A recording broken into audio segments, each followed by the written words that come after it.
Good day, everybody. It's Patty Grimm. A couple weeks ago, in fact, 3 weeks ago, I launched the first of my five-part series of 5 ways to be an empowered woman leader that came from my research on my book. And so we've had 3 weeks. This is week 4. So I wanted to continue with my commitment to share this information with you as my gift to all women and girls in the area who want to really be strong, confident, empowered women leaders. And so today we're going to talk about how to put yourself number one on your things to do list. Well, I have these 5 ways. This is number 4, so it's week 4. This probably should have been number 1, but that's how things go. And then the other ones we've talked about as we've gone forward. So I want you to picture this. I want you to imagine it's another cold, wet, damp, dreary day in Seattle, Washington, in Kirkland, Washington, just outside of Seattle. And there's a woman on the floor in her bathroom. She's on this cold, wet floor, and beside her is her computer and her cell phone.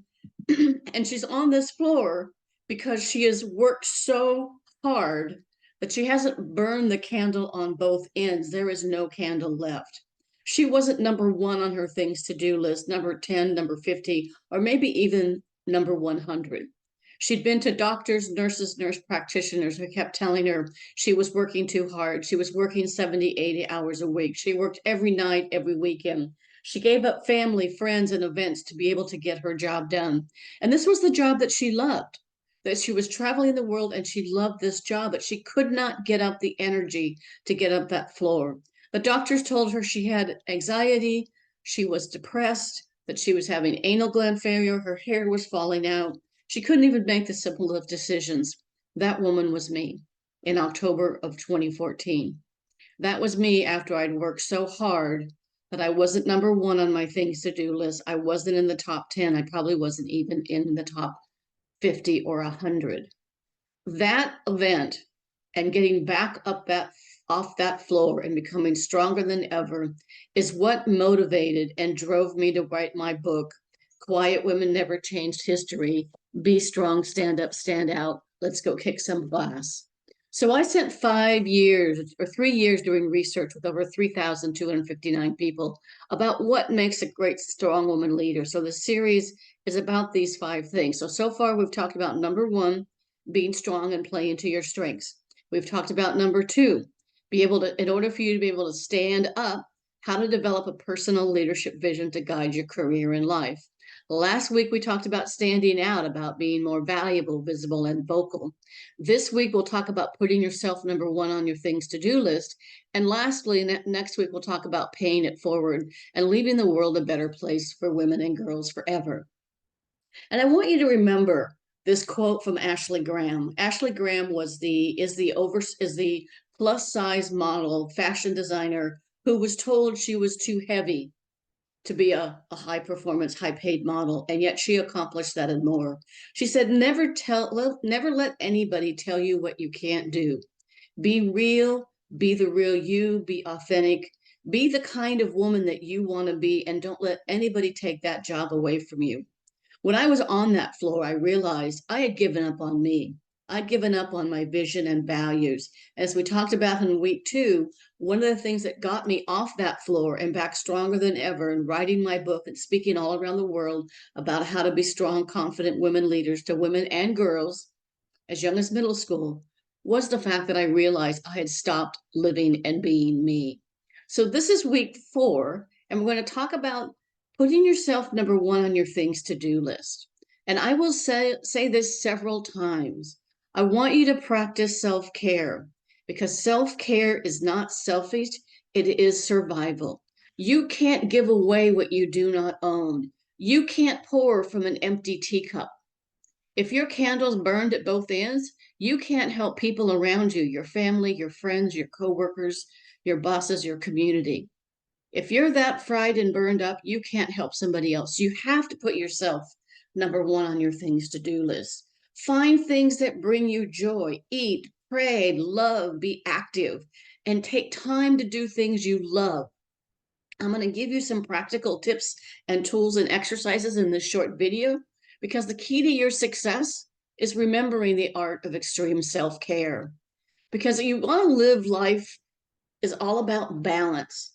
It's about being kind to yourself and not let anybody else abuse you, and don't abuse yourself.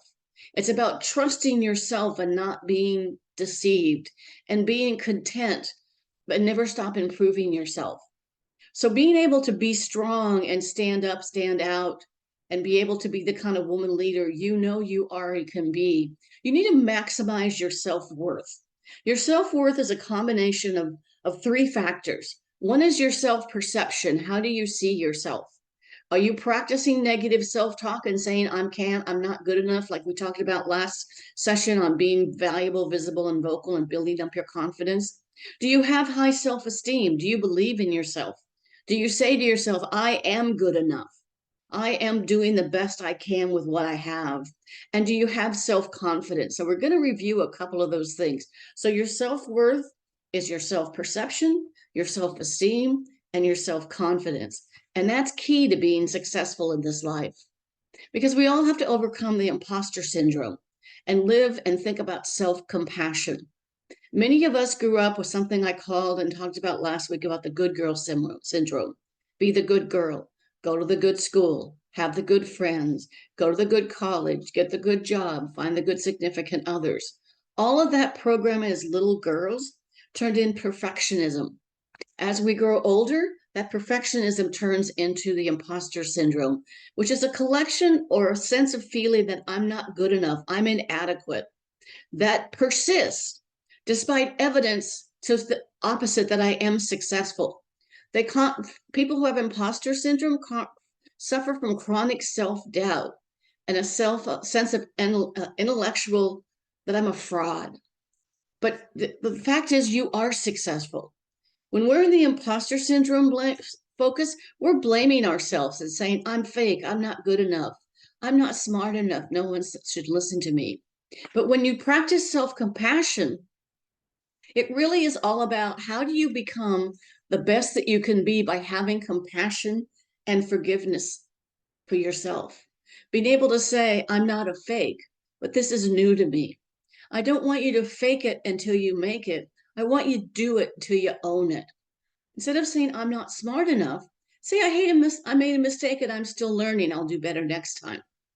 Instead of thinking no one should listen to me, maybe think about your opinions are valuable and useful. Think about the words you use and choose those used carefully. Don't say things like, I'm only a project manager. I'm just a marketing specialist. This is probably a dumb idea, but stop using that negative talk against yourself. And instead of saying, I don't belong here, maybe you haven't found your tribe yet. So I want you to do this confidence exercise. I want you to grab a piece of paper. And we did this last time, but I want you to do it again. I want you to draw sort of an oval picture that looks like a face. And inside, I want you to write, I am good at. And I want you to write all the words. I am good at connecting with people. I am good at presenting my workshops and my thoughts. I am good at helping develop others. What are you good at? And I want you to write all those things down. What I like about me is, write it down, at least 5 words. I'm proud of me for writing my book and having the courage to say, I can do this. If I help one person, one woman, avoid the fall that I felt or be stronger so she never falls in the first place, I've been successful. I'm thankful for my family, my friends, the girlfriends, the people around me. And I help others by empowering women and girls to be the best they can be.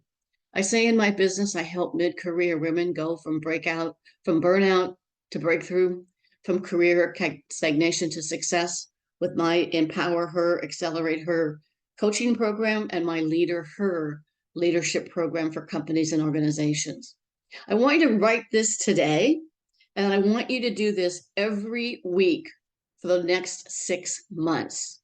Every week, because you have the powerful to have a strong self-worth. But you have to picture yourself being successful. Using those power poses we talked about last time, with your hands on your hips, your feet shoulder distance apart, your ears over your shoulders, and you're looking forward. And you use music and symbols and things to inspire you. I talked about how every time I do a presentation, a workshop, or webinar, The song that's playing is Alicia Keys' This Girl Is on Fire. But I have a rock that I carry in my purse, and that I'm in the bathroom before one of those presentations or workshops with my rock, singing This Girl Is on Fire and saying, "You got this, girl. You're going to rock it." Believe in your ability to perform, improve, and have a growth mindset, and be able to practice learning from your lessons in life by doing those after action reviews we talked about. An after action review is an exercise that came actually out of the military that says when you do something and it goes well, ask yourself what happened, why did it happen, what did I learn from it, what will I do again to create the same or similar result, so that you learn and grow from that. When something doesn't go well, practice forgiveness and ask yourself what happened, why did it happen, what did I learn from it, and what will I do differently next time to create a different result. That way you build your resiliency, your agility, and your grit to strive forward.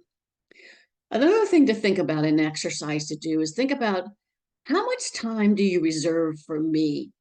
You've got your work time, your school time, your family time, your physical time, your spiritual time, but how much time do you actually invest in you, practicing what you do best? And I want you to identify at least 3 ways to find more me time, to refresh, relieve, readjust, and do this 15 minutes a day so that you can find ways to help you be strong and empowered woman leader. When you take your time to replenish your spirit, it allows you to serve others from the overflow. You cannot serve from that empty vessel. You have to be able to help others. And there's something called the girlfriend factor. This is so powerful for women. Research actually shows that women who have a group of friends, colleagues, soul sisters, sisters, group of women or people around them helps lift them up and helps them build that resiliency, emotional agility, and grit. And that you have this tribe of women around you that you can have a good cry with. You can have a great laugh with. You can have a couple of drinks or a couple of milks or sodas, whatever. But the girlfriend factor is something that you need. So find your tribe. Identify 2 or 3 other women that you can use as a sounding board. Sometimes as a mentor, sometimes as a coach, and sometimes just as a friend or a shoulder to cry on. But having that girlfriend factor is one of the keys to success. When I look back to the time on the floor, I'd given up on my friends and family. I wasn't doing the things that I love. I wasn't living my vision and values. And I had to find that again. So here's some practical, simple things to help you put yourself number 1 on your things to do list. I don't know about you, but I live and die by my Outlook calendar during the day. And I make sure to add in short breaks and lunch, literally getting up away from my office, walk away from my laptop, and go actually have a lunch for 15, 20, maybe 30 minutes. It's a great day. Or I'm meeting a friend for lunch on Thursday, and I'm so excited that I'm going to leave the house for lunch. So schedule those times. I know it's tough, but try and avoid these back-to-back personal Zoom or in-person meetings. Try to schedule 5 to 10 minutes between every 2 or 3 of those meetings, whether virtual or in person, to actually take a break. Go outside, even in winter. Roll your shoulders and maybe do 10 sun salutations. Stretch and say, "I am brave, bold, and brilliant." Be willing to delegate and give up some control, and ask for help and support. I didn't ask for help and support when I was on that bathroom floor because I thought it made me look weak. It makes you look stronger when you ask for help and support. So be willing to delegate and give up some control. Be willing to say, "I am bold, brave, and brilliant." Book time on your calendar to go outside and take those breaks. Research actually shows, a University of Texas research study shows, that if you are working on a problem and you're working and working and working, and you're working extended periods of longer than normal working hours, that your productivity goes down drastically. And if you take that 5, 10, 15-minute physical break, Get up away from the environment you're in and go outside, even in winter. Put on a coat and some mittens and go outside and take that relaxation and those breaths. Your productivity will improve vastly. I want you to think about love, joy, relaxation, and self worth. I want you to think about what is something you love doing? What is something that brings you joy? A couple of years ago, the Japanese gal came out, the organization woman, I don't remember her name. I'm sure somebody on the call remembers the name.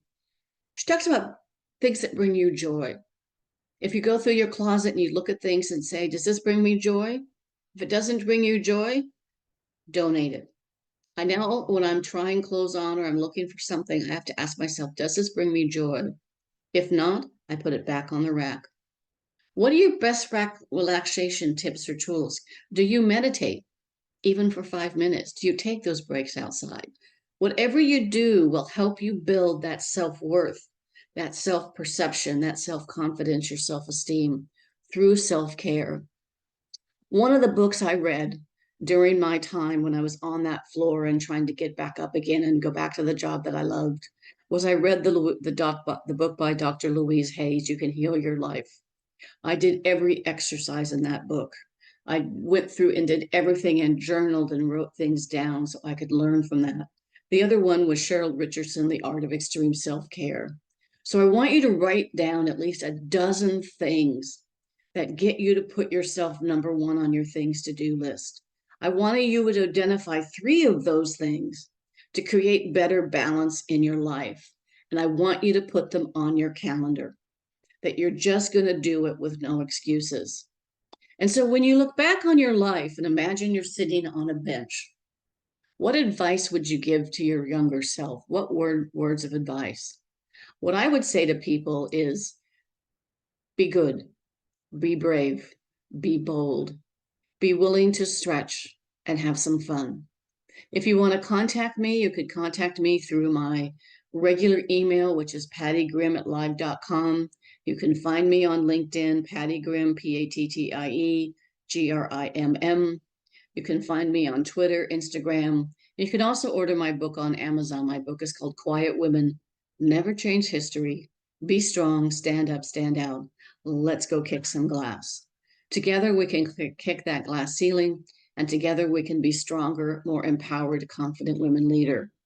I want to thank you for your time today. We have one more session next week on how to pay it forward and leave the world a better place for women and girls today, tomorrow, and forever, because that is my mission. And together we can do it. Thank you.